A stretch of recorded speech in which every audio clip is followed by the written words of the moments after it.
Halo guys, kembali lagi bersama gue Nandi. Pada video kali ini, gue akan membahas salah satu film keren berjudul The Good Liar 2019.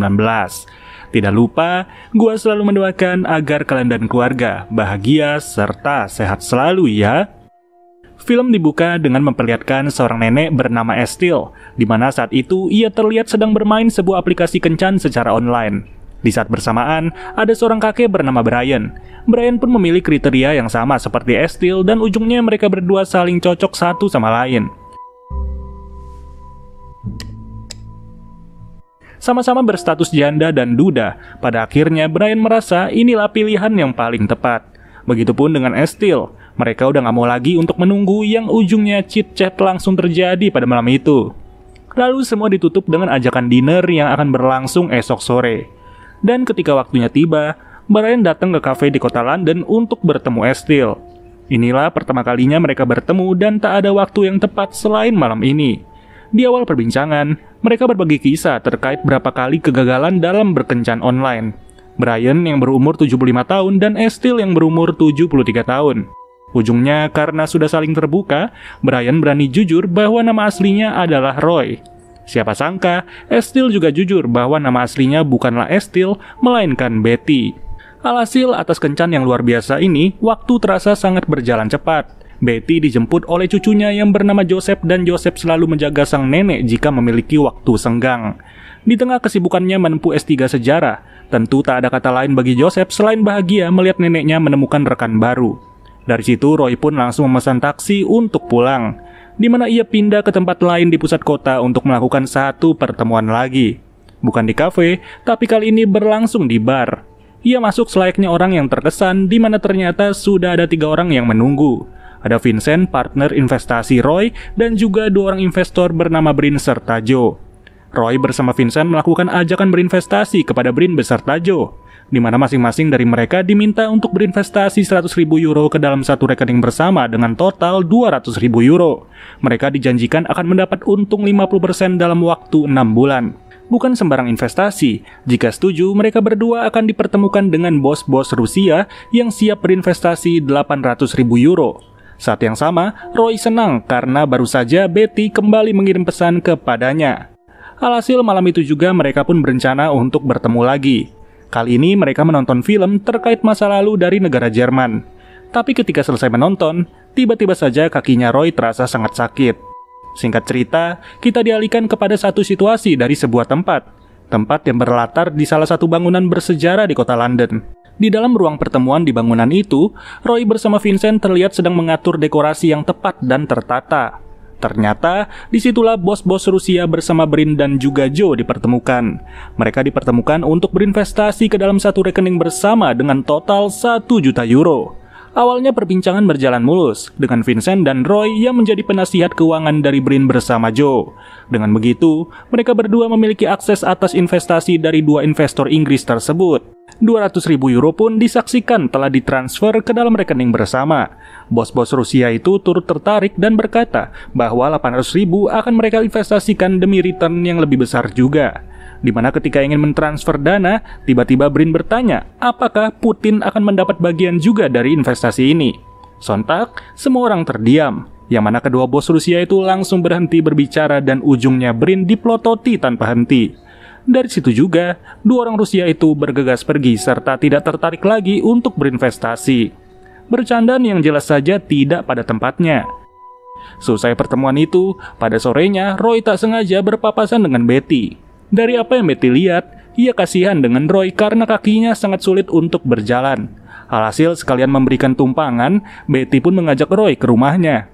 Rumah yang tampak sederhana di tengah pemukiman yang tertata rapi. Di sini, Roy yang pertama kali masuk ke rumah itu merasa tercengang karena Betty tinggal di tempat yang terasa hangat. Mereka pun bisa tertawa bersama setelah bercerita panjang satu sama lain. Sampai pada akhirnya datanglah Joseph. Joseph pun bingung kenapa neneknya membawa orang yang baru saja ia kenal masuk ke dalam rumah. Dengan tegas, Joseph berkata bahwa sekarang sudah waktunya Roy untuk pulang. Mendengar perkataan dari Joseph yang terus diulang, Roy merasa tidak enak. Tapi ternyata Roy pulang tidak sendiri, melainkan ia diantar oleh Betty dan juga Joseph. Di apartemen kecil dan kamarnya terletak di lantai paling atas. Meragukan kemampuan Roy untuk berjalan, Joseph yang awalnya bersikeras mulai dibikin lulu oleh pemandangan itu. Ujungnya, Betty pun harus menegur keras Joseph dan dia memutuskan untuk mengajak Roy menginap. Ketika pagi, Roy sengaja menenangkan diri di depan rumah Betty. Sembari melihat orang-orang seusianya berolahraga, Roy dibuat salah fokus kepada satu hal, yaitu sebuah mobil yang terlihat mencurigakan dan seperti memantau di depan rumah Betty. Orang yang membawa mobil itu pun seperti memandang Roy tanpa henti. Lalu, Roy pun kembali masuk ke dalam rumah. Di dalam ia mendengar perdebatan Joseph dengan neneknya terkait keberadaan Roy. Meski setelah itu, Betty berpura-pura seolah semua normal. Tapi Roy pun muncul untuk menormalkan perbincangan mereka. Dari apa yang dikatakan Roy, Betty pun merasa bahwa Roy bukan pria biasa. Ia menganggap Roy merupakan pria tua yang sangat menawan. Seketika Joseph hanya bisa pasrah, sedangkan Roy mulai sepakat dengan respon Betty. Saat obrolan akan ditutup, Betty pun meminta Joseph untuk selalu mengantar Roy kemanapun ia pergi. Dari situ tak ada tolakan, yang ada hanyalah niatan baik. Apalagi saat itu juga Roy berniat pergi ke rumah sakit. Ke rumah sakit bukan untuk memeriksa dirinya, melainkan Roy berkata kepada Joseph bahwa ia memiliki satu teman yang harus dijenguk. Teman masa mudanya yang sekarang tak bisa lagi berbicara, melainkan hanya bisa mendengar. Joseph ditawari juga apa ia ingin ikut untuk menjenguk. Tapi Joseph menolak dan berkata akan menunggu di dalam mobil. Di sini memang kita melihat Roy seperti ingin menjenguk seseorang.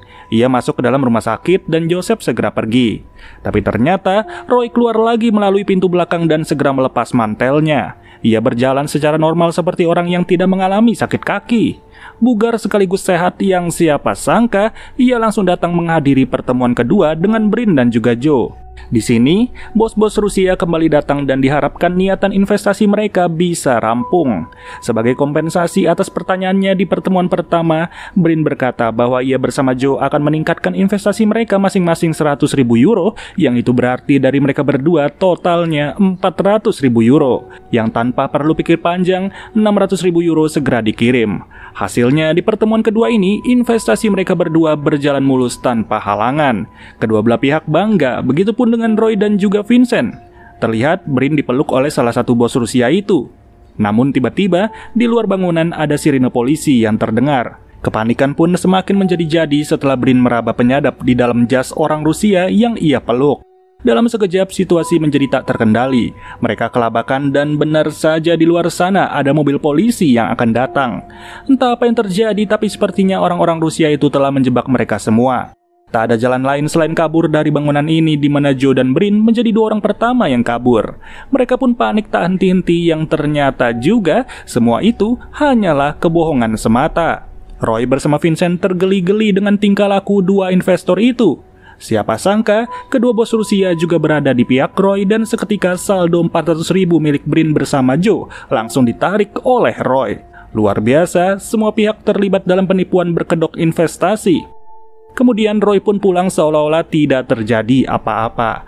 Dimana setelah Roy diantar ke rumah Betty, Joseph harus pergi lagi untuk menempuh S3-nya. Saat yang sama, mobil mencurigakan kembali memantau di depan rumah Betty. Orang yang sama dan juga mobil yang sama. Tak tahu apa yang dilakukan, tapi Roy benar-benar merasa ada yang janggal.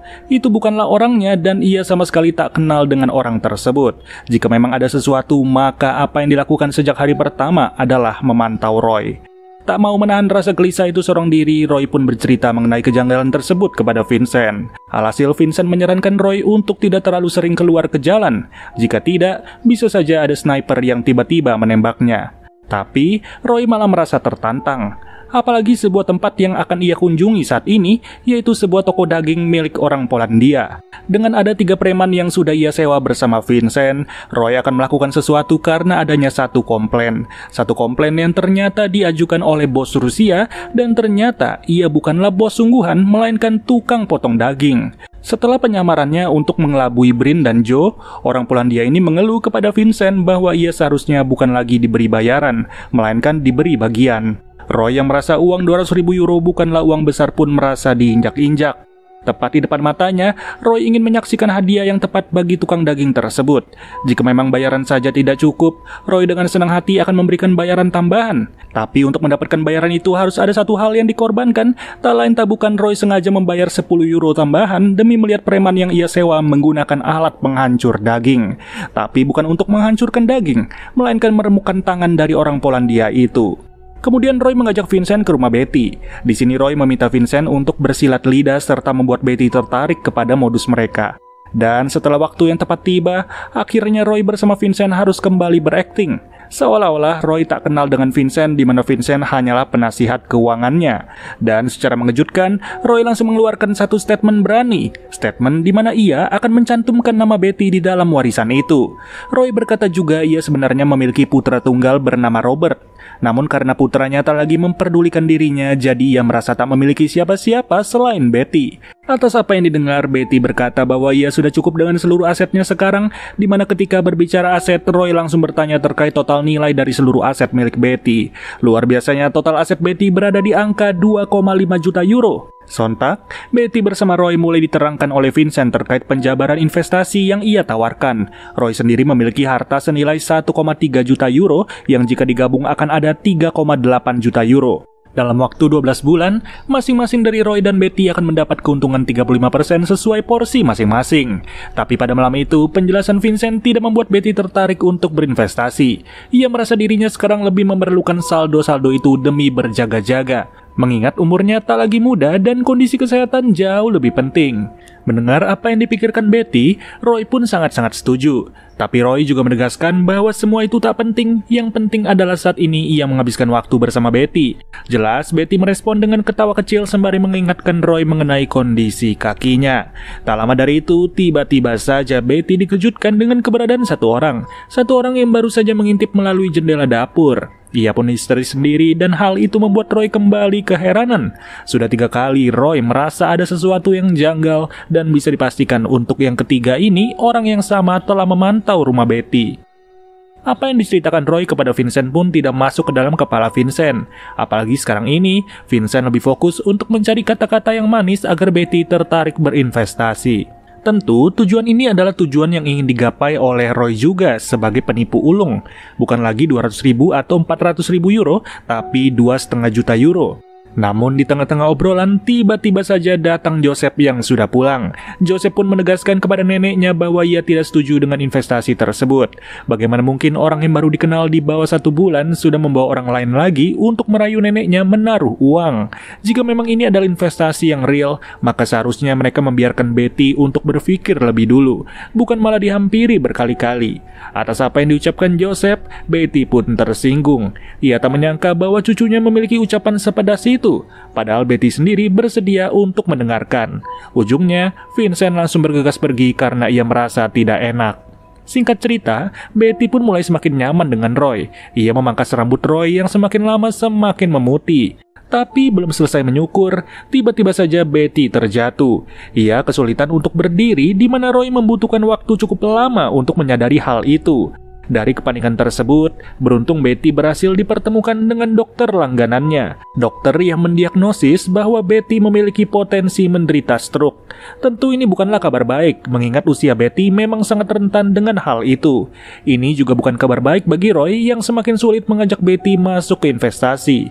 Dan jika situasinya seperti ini, maka Betty akan semakin mantap menolak investasi serta lebih memilih menyimpan uangnya demi berjaga-jaga. Tapi ternyata, dari kejadian itu, Betty justru mulai mengajak Roy untuk berlibur. Liburan tak terencana yang mana mereka akan menghabiskan waktu di Jerman. 1 hari sebelum liburan, Roy pun ditemani untuk belanja perlengkapan seperti topi dan bahkan tongkat bantuan. Dengan berlibur seperti ini, Betty merasa dirinya lebih rileks daripada ia harus menghabiskan waktu di rumah saja.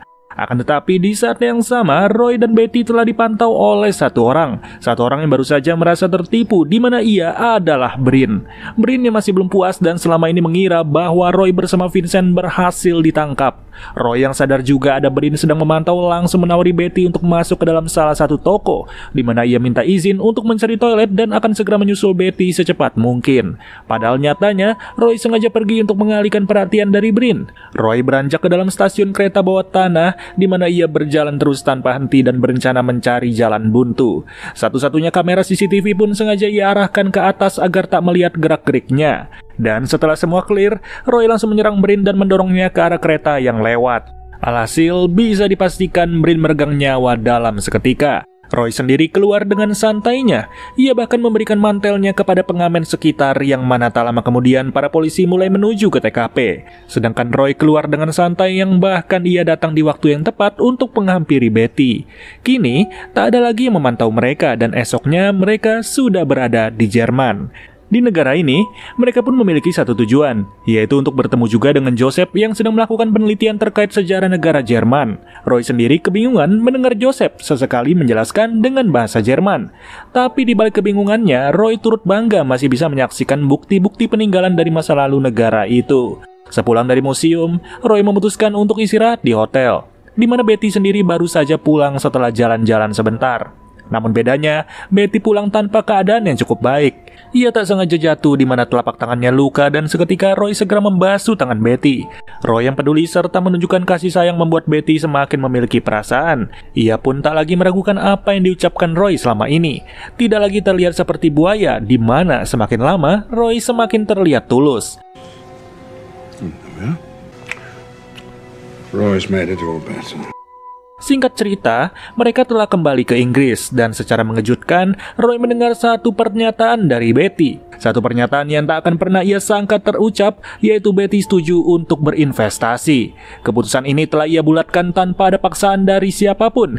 Yang sontak saja, Vincent segera menemui Roy yang sedang sibuk mengosongkan barang-barang di apartemennya untuk membulatkan total asetnya di angka 1,3 juta. Di sini, Roy berniat untuk menarik habis total dana yang diinvestasikan oleh Betty. Vincent sendiri menyarankan agar setidaknya Roy menyisakan sedikit mengingat Betty sedang dilanda sakit. Tapi jawaban Roy justru dinyatakan dengan tegas bahwa ia tidak peduli. Ia hanya memikirkan untuk menikmati uang-uang itu sembari meminum champagne di tepi pantai. Mendengar hal itu, Vincent pun hanya bisa mengiyakan saja di mana ia sendiri sudah mengenal karakter Roy sejak lama. Kemudian, tibalah hari pertemuan mereka bertiga. Betty sudah bersiap-siap dan begitu juga dengan Roy yang sudah siap sekali untuk tanda tangan. Dengan tampilan yang sangat berkelas, Betty dan Roy akhirnya akan duduk satu meja bersama Vincent. Pertemuan ketiga yang membuahkan hasil terkait keputusan Betty. Di sini Vincent sekali lagi menegaskan bahwa uang-uang mereka akan dijadikan ke dalam satu rekening. Nanti hanya mereka berdua yang bisa mengakses melalui papan tombol yang bisa dibawa kemana saja. Dari sini Betty akan mendapatkan porsi lebih banyak dari hasil investasi, sedangkan Roy sendiri tidak sebesar Betty. Awalnya semua berjalan lancar tanpa ada kendala sama sekali, tapi mendadak Betty menjadi ragu apakah ia harus all in untuk menginvestasikan seluruh uangnya. Karena tak heran ia sendiri teringat dengan kondisi medisnya yang belakangan bisa dibilang tidak baik. Tapi demi meyakinkan Betty, secara nekat Roy mulai membuat satu keputusan yang tak diduga oleh Vincent, yaitu ia langsung menaruh seluruh hartanya. Tentu semua itu dilakukan hanya untuk meyakinkan Betty, di mana Betty menjadi percaya penuh dan ia segera mentransfer semua dananya ke dalam rekening bersama. Rasa saling percaya membuat semua ini tidak lagi mustahil. Dan untuk password, Vincent meminta 6 huruf yang disepakati bersama. Dari situ Betty tertarik kepada lukisan bunga yang ia pajang, di mana bunga tersebut berjenis lili. Secara tak langsung dari pemikiran itu, terbentuklah 6 huruf yang disepakati, yaitu Lilis. Selancar dan semulus itu, inilah hari paling bahagia bagi Vincent dan juga Roy. Betty tak tahu bahwa apa yang ia banggakan dari Roy hanyalah jebakan semata. Perannya bersama Vincent dalam menyamar benar-benar luar biasa. Tak ada yang bisa menyangka bahwa kakek tua ini sungguh lihai dalam bersilat lidah. Bahkan masih di hari yang sama, Roy pun segera membereskan barang-barangnya. Ia akan pergi dari rumah ini serta meninggalkan Betty. Hanya ada satu alasan yang akan digunakan oleh Roy, yaitu anaknya yang bernama Robert. Ia akan mengunjungi anaknya setelah mendapat telepon dari Prancis. Dan dengan baik hati, Betty mengiyakan kepergian Roy selama beberapa hari. Pintarnya, ketika momen seperti ini, Roy mengeluarkan kata-kata mutiara. Ia berkata bahwa apa sebaiknya aku batal pergi saja, karena sekarang aku sudah nyaman bersamamu, Betty. Dari perkataan itu, Betty pun mulai mendapatkan rasa haru. Keputusan untuk membiarkan Roy pergi tidak berubah. Yang ada, Betty semakin cinta kepada Roy dan percaya bahwa ia adalah true gentleman. Kepergian ini pun disaksikan oleh Betty tanpa pernah mempertanyakan apakah Roy akan kembali lagi atau tidak. Namun jika itu adalah sebuah penyesalan, maka penyesalan tidak dirasakan sama sekali oleh Roy. Roy telah berada di apartemen barunya di Perancis dan sekarang ia hanya menghabiskan waktu seorang diri. Vincent sendiri belum mendapat bagiannya, tetapi Roy telah menikmati semua itu dengan awalan yang indah, meminum champagne di ruangan kosong tanpa ada yang mengganggu. Sampai suatu ketika, Roy dibuat sadar terkait keberadaan papan tombolnya, di mana setelah dicari tanpa henti, ia masih saja belum menemukan. Alhasil, Roy panik dan segera menelpon pihak bank. Ia mencoba untuk mengakses rekening itu tanpa ada papan tombol, tapi pihak bank menolak. Aneh untuk Roy karena nyatanya ia tak mungkin lupa untuk membawa papan tombol itu. Mau tak mau, Roy harus kembali lagi ke rumahnya Betty di tengah malam demi menghindari rasa curiga. Tapi ada yang aneh. Sisi rumah sudah kosong melompong, tak ada apa-apa lagi selain Betty yang terduduk sembari menunggu. Ternyata Betty sendiri telah memegang papan tombol milik Roy, di mana saat ini ia sedang mengurangi tiap saldo sebesar 50.000 euro atas satu kebohongan yang dibuat Roy. Dan luar biasanya semua kebohongan Roy telah dihitung sejak awal mereka chatting. Bahkan Betty tahu jika Roy tidak memiliki anak, maka sebelum Roy pergi, secara diam-diam papan tombol itu sempat diambil lagi oleh Betty. Roy tak diberi kesempatan untuk mengelak. Satu-satunya alasan yang membuat Roy kembali ke rumah adalah papan tombol itu. Maka selain alasan itu, tak mungkin Roy akan kembali hanya untuk menemui Betty. Di sini juga, Betty menguak identitas aslinya bahwa ia bukan Betty, melainkan nama aslinya sempat mereka singgung berdua ketika membuat password rekening bersama. Sebenarnya kode itu sudah diberi dari keberadaan sebuah lukisan yang terpampang tiap hari di rumah itu dan bahkan tiap hari dilihat oleh Roy, di mana nama asli Betty adalah Lily. Dan seketika, Roy mengingat sesuatu. Roy sendiri memiliki nama asli Hans dan Hans adalah orang Jerman. Maka tak mungkin Roy tak mengerti bahasa Jerman, begitupun dengan Lily yang merupakan orang Jerman. Di usia 15, Hans diajak oleh orang tua Lily untuk mengajarkan Lily bahasa Inggris karena sedari kecil Hans sudah mahir bahasa Inggris. Dan dengan latar belakang keluarga kaya, Hans tahu bahwa ayah Lily adalah penjahat Nazi. Awalnya semua berjalan baik, tapi tidak setelah Hans melihat ketiga kakaknya Lily sedang menari di ruangan musik. Ketiga kakak yang secara usia jauh lebih matang di mana secara diam-diam Hans berjalan masuk. Keberadaan Hans langsung disadari dan ia diajak untuk menari bersama oleh salah satu kakak Lily. Selama menari, Hans justru dibuat salah fokus dengan posisi duduk dari kakaknya Lily yang lain. Dan pandangan itu pun berlangsung cukup lama sehingga kakaknya Lily yang duduk mulai merasa tak nyaman. Merasa tak kuat, Hans langsung bersikap rusuh. Ia membuat keadaan menjadi tak nyaman yang bahkan semua tindakannya sudah berada di luar nalar. Tapi di situ, ia justru bersikap selayaknya semua berjalan normal. Lily yang berada satu ruangan bersama Hans sebenarnya telah menaruh rasa kagum kepada Hans. Tapi seketika, rasa kagum itu hilang dalam sekejap. Semua dimulai ketika Hans memutuskan untuk bertindak satu hal, yaitu mendorong Lily ke ujung ruangan serta membuat Lily tak berdaya. Tak lain tak bukan hanya ada satu tujuan, yaitu mencari pelimpahan nakal.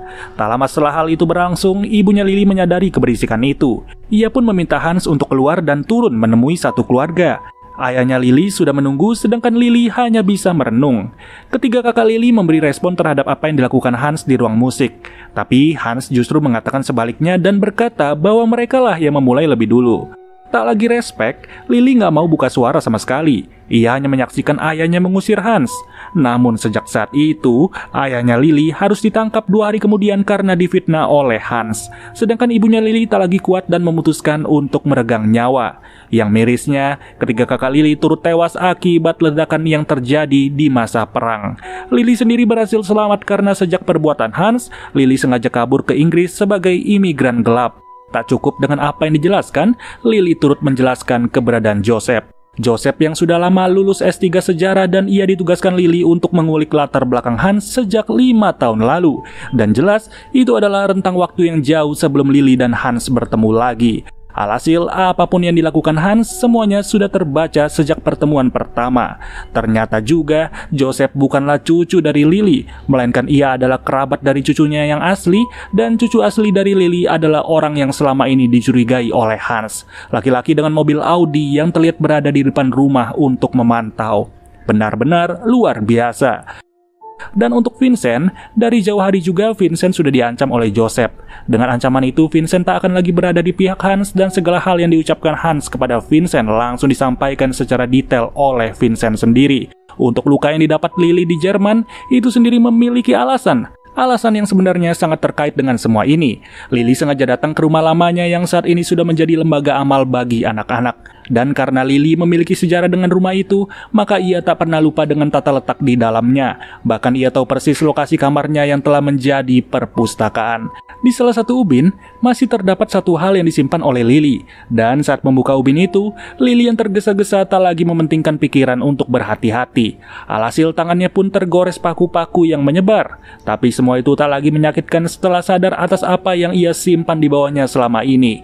Dimana ternyata, sejak pertemuan pertama dengan Hans, Lily sebenarnya berhasil menyimpan satu helai rambut Hans. Rambut yang ia dapat atas perbuatan Hans di dalam kamar. Dan untuk sampel yang sekarang, Lily mendapatkan rambut itu ketika menggunting rambutnya Hans. Dan hasil dari kedua sampel, ternyata memang benar, Roy adalah Hans. Pingsan yang dirasa Lily juga merupakan pingsan palsu, hanya untuk menyimpan beberapa helai rambut yang ia gunting. Jadi terkuak juga bahwa dokter yang ia datangkan adalah orang bayaran, yang sebenarnya Lily masih sangat sehat serta jauh lebih sehat daripada Hans sendiri. Bahkan ada arti lain di mana dengan Lily memalsukan kondisi kesehatannya, itu pun akan memancing Hans untuk all in di dalam investasi itu. Yang berarti Lily bisa menarik uang-uang Hans. Dari situ pula, rumah yang Lily tempati sebenarnya hanya didesain khusus untuk mengerjai Hans dan sengaja ia sewa, memberikan nuansa nyaman dan hangat seolah-olah korbannya kali ini sangat mudah dimanipulasi. Atas segala penjelasan itu, seketika Hans langsung bersujud untuk minta maaf. Tapi Lily tak mau menanggapi rasa maaf karena sejak 60 tahun lalu ia sudah memaafkan Hans. Secara lugas, papan tombol milik Hans langsung dikembalikan. Tapi untuk sekarang Hans tidak bisa berfoya-foya lagi karena Lily sengaja menyisakan 100.000 euro saja di rekening tersebut. Sedangkan sisanya telah ia transfer ke sebuah rekening yang tak akan bisa diakses oleh Hans. Sebelum pergi, Lily sendiri telah membawa dua tamu yang menagih uang kepada Hans, di mana mereka adalah Joe dan juga orang Polandia yang merupakan tukang daging. Mantapnya, Hans hanya disisakan 100.000 euro, sedangkan uang yang ditagih melampaui itu. Alhasil tepat pada malam tersebut, kepergian Lily dari rumah yang ia sewa pun diiringi dengan teriakan dari Hans yang dihajar tanpa ampun. Singkat cerita, Vincent terlihat sedang berada di rumah sakit. Ia pun akan dibawa ke kamar rawat dari Hans yang saat ini sedang berada di sana. Dan sekarang, Hans tak bisa lagi berbicara apa-apa. Ia mendapat segalanya dari apa yang ia lakukan selama ini, di mana ia hanya bisa mendengar saja. Persis atas kebohongannya kepada Joseph ketika berpura-pura menjenguk rekannya yang tak bisa berbicara dan hanya bisa mendengar. Tak sampai di situ, Vincent turut memberi air putih kepada Hans, di mana Vincent berkata anggap saja itu adalah champagne yang kamu mau. Saat ini, Hans sendiri seperti berada di tepi pantai di mana kamar rawatnya telah diberi background pantai. Dan sembari ditemani oleh Vincent untuk terakhir kalinya, Hans dibuat merasakan keinginannya selama ini minum champagne di tepi pantai versi light dalam keadaan stroke. Di sisi lain, Lily sedang merasakan kebahagiaan bersama cucu-cucunya yang ternyata tak hanya satu, tapi ada banyak cucu dan masing-masing dari mereka telah memiliki anak. Meski sekarang tak lagi memiliki suami, tapi Lily jauh lebih happy, sangat-sangat happy atas tuntasnya segala masa lalu kelam yang dilakukan oleh Hans kepadanya. Dimana sekarang, ia sendiri jadi teringat dengan 3 anak dari cucu-cucunya, yang mana hal itu menggambarkan awal mula kegilaan Hans kepada ketiga kakaknya. Tapi Lily sendiri sadar bahwa masa depan ketiga anak itu tak akan sama dengan ketiga kakaknya. Luar biasa bukan guys, film yang satu ini benar-benar keren, sangat-sangat keren, dan tak ada kata-kata lagi yang bisa gue sampaikan di akhir dari video ini. Dan jujur aja gue sangat puas untuk membahas video ini secara lebih lama lagi, tapi karena waktunya sudah habis, gue cabut dulu dan sampai bertemu lagi guys di video berikutnya. Dadah.